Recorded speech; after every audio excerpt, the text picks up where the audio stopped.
They had written skits for us to do with him. I was one of the skits was I was a game warden and he was a elk or something. I remember that he had this head, these antlers and stuff.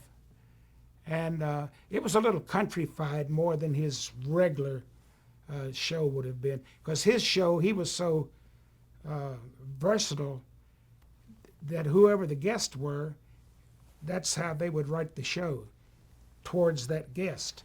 So this was a countrified version of the Jonathan Winters show. And the producers of his show was John Aylesworth and Frank Pepiot. They were two Canadian producers, very popular in Canada. And they come to me and said, we're getting ready to do a musical variety show, not too unlike Laugh-In. And a lot of music, a lot of blackouts, skits, boom, boom, boom, boom, boom. Would you be interested in co-hosting? And I said, yeah, because I found out years and years ago you say yes to everything.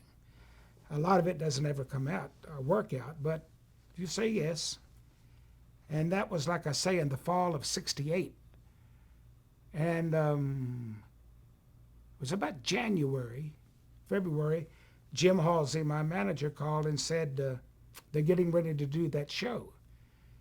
I said, they're getting ready to do what show? He said, they're calling it Hee Haw. I said, they're calling what Hee Haw? He said, well, that's just a working title. I'm sure by the time that it goes on, they'll have a more meaningful name. Looking back on it, what is more meaningful than Hee Haw, if for the type of thing that we're doing?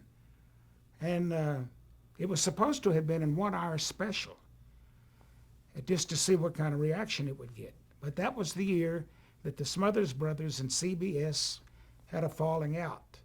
And it left CBS with a summer slot. And so they called the producers of Hee Haw and said, do you think you could do 13 shows instead of 1?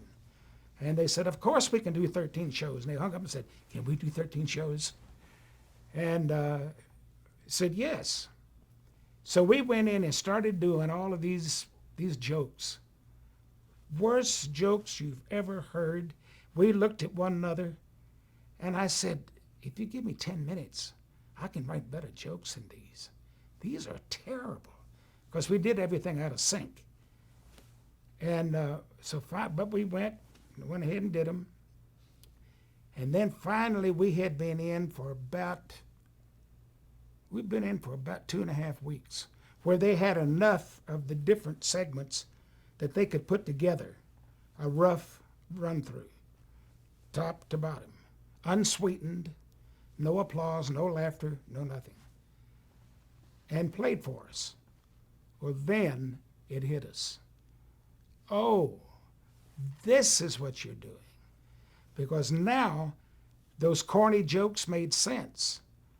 Because we do these corny jokes, and by the time you went, oh, it was into something else. Then it's back into music. Then it's back into a corny joke. Oh, that's good music. And so now we saw what they were. It was never a dull moment. It just click, click, click, one thing after another. And it finally dawned on us what they were doing. We had no idea. In fact, all of my people, my manager, the people at the agency,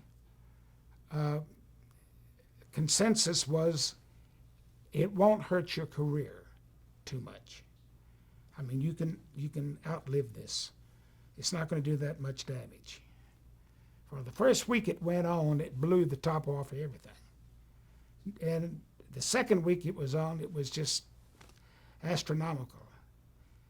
And it left CBS with nowhere to go. They had not planned on it being a success. So come the fall schedule, they had no place to put it. So we come in as first alternate. The first show that didn't make it, we would take the place of. So we came in, Leslie Uggams, I think, had a show, and it didn't gel.